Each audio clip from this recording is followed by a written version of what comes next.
Hey, my little loves, it's Greggy Soriano, and welcome to another episode of Greggy's Digest.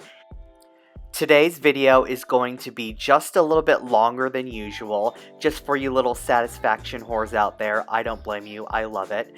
But yeah, I'm slowing it down for you at some points in real time, and there's some points that I'm going to fast forward just so that we're not here all day. And let's get started. I've started off by airbrushing my vanilla buttercream cake in gold, and here I have a sky blue, a violet, and black, and a super red. I'm trying to create a purple that's less on the indigo or blue side and more on the red side, so more Barney and grape drinkish side, and that's the kind of purple that I'm trying to achieve.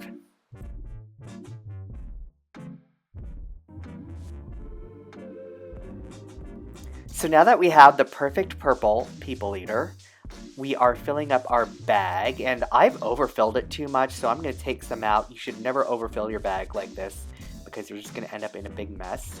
But yeah, I am showing you we are doing a little bit of airplane mode. And focus. Oh, we are using a number 1 tip right here. And I love using a round plain number 1 tip. I just use it all the time. And we are cleaning up, apparently. And we are starting to pipe. Right here, we're doing kind of like a tadpole shape. And I want it organic and tons of movement. And I'm creating some pressure in the beginning and creating a tail with it. I know what you're going to say. They look like little spermies. I'm already going to say it before you guys comment down, but that's the kind of shape that I want. I think it's beautiful. I love the shape of anything teardrop or spermy or tadpole. I just love the shape of it. It's very organic and I think it's beautiful. So now we're going to highlight our little tadpoles.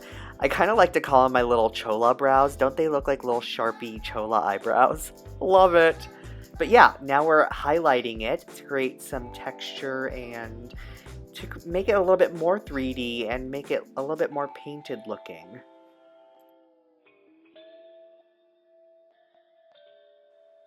Now we're filling in the spaces with some beadwork, and I'm doing it in a white and keeping the same number 1 tip. And it looks super easy, but actually it takes a little bit of practice to create a ball shape with a number 1 tip. And you want to have a steady hand and create little balls or pearls onto the cake. And right now I'm creating a wreath, and I want it amoebic shaped and a little bit broken just so that they look like branches. Right now I'm creating a herringbone pattern, and I'm just going to shut up right now just so that you can watch and have your little satisfaction moment.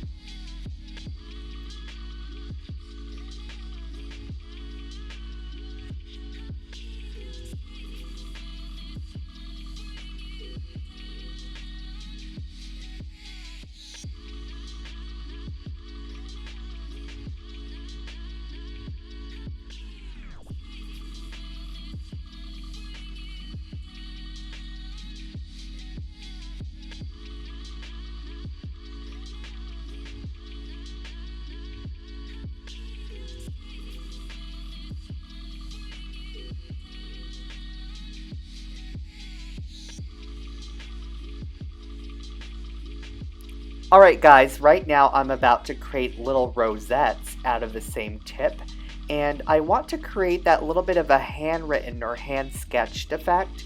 So I want to create little scribblies or swirlies with the piping tip. And that's the kind of look I'm just envisioning in my head, and I want to make it look like I actually wrote it or sketched it into my journal.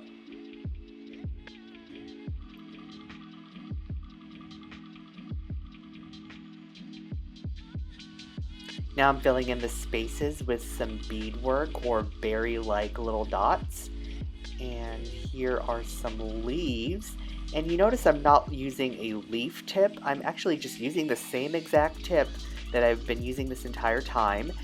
and I just want to create some movement, and it creates that handwritten or hand-drawn look, and it continues with that type of feel. And yeah, I'm just piping my little heart out.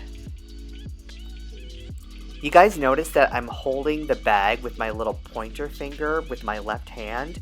What that does, it keeps it really steady, and it makes really nice line work when you pipe. And right now I'm creating a bead border, a super duper itty bitty bitty bitty bitty bitty bum bum tiny of a bead border on the edge of the cake. This always creates a really nice finished look when you're done with a cake, but I'm not done yet. There's more!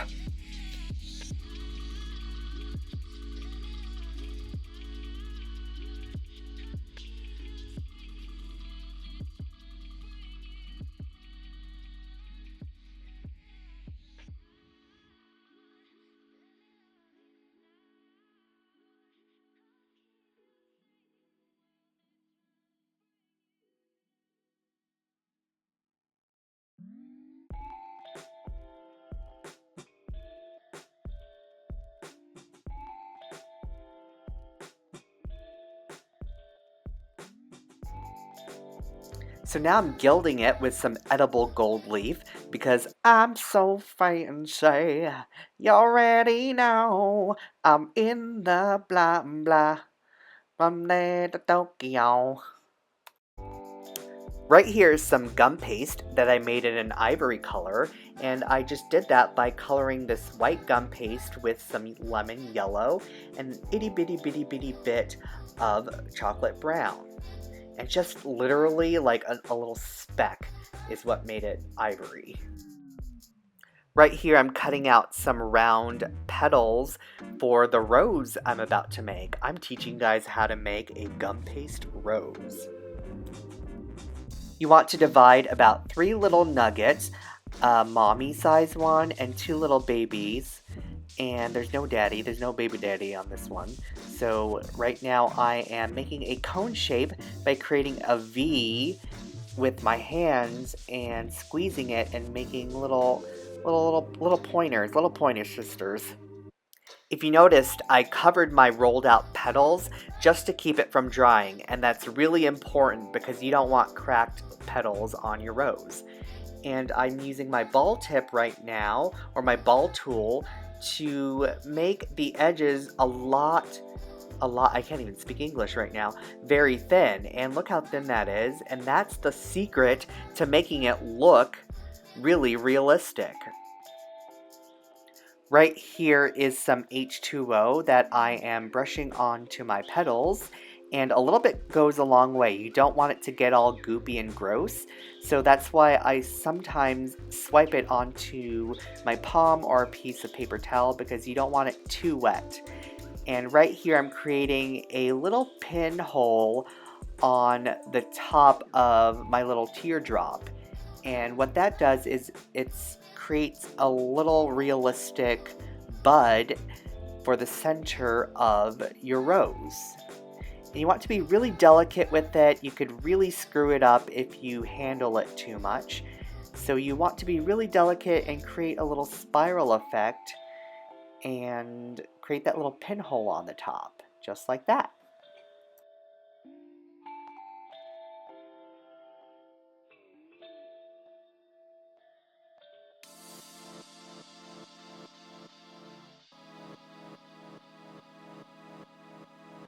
Continue to flatten another petal with your ball tool, and you want to repeat the process and go under the last petal that you did. You want to tuck it inside, and this is what creates a spiral effect to your rose. If you notice a real rose, it actually spirals all the way around. You don't want to stack it on top of each other. You want to make a spiral effect. And I'm continuing to go all the way around, and if you notice, it's starting to take shape. And making them really thin on the edges is what really makes it look really realistic.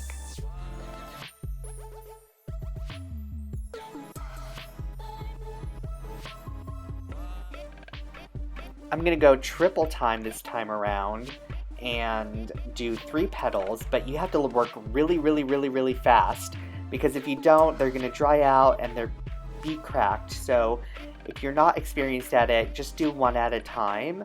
But right now I kind of want to speed it up to show you guys, and I am continuing to go under and overlap or underlap them all the way around, just like that. And here's the last one right here. And to make them look a little bit realistic, or even more realistic I should say, is you bend the edges of the petal and create a little bit of a point, and you want to curve them, and you want to be really delicate with it because you could really crack them if you're not careful. So you want to bend them and curl the edges just like that. It's starting to take shape, and feel free to manipulate the bottom of it to shape the entire flower and to open it up. And I'm using a paring knife to snip off the bottom, and there you go. There is your rosa. And right now I'm just fluffing it up, zhuzhing it a little bit before it hardens up, because seriously, this gets super duper hard, like porcelain. Right here I made a little baby rosa, Rosita, and I'm going to make another little baby rosa, but it's going to be a little rosebud with less petals. And right now I'm cleaning up. And, oh, who's texting me right now? I'm trying to make a video. Okay, so yeah. Right here I'm making some leaves, and I'm doing the same method that I did to make the rosebud centers. And I'm not using a leaf cutter, I'm actually using my magic hands. And I'm also being resourceful, using a washed out leaf to make an imprint and make it look realistic.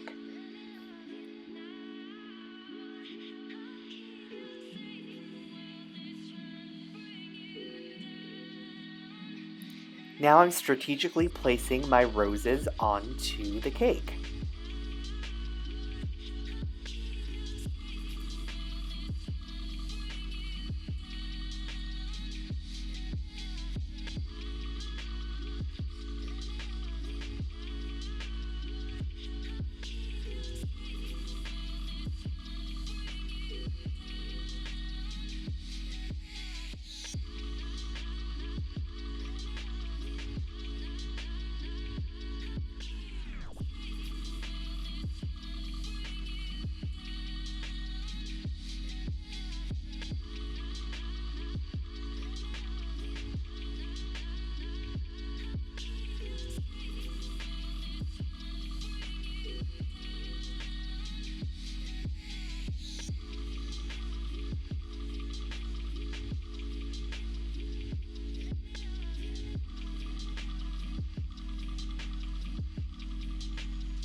And there you have it, my little Greggy beans. Purple and gold extravaganza. Thanks so much for watching, and say hi to me on Instagram and Facebook. Bye! Click on the cute little bumblebee to subscribe, click on the video to view my last episode on the right, and visit my website at www.greggysoriano.com. Oh, and follow me on social media in the description links down below. Thanks!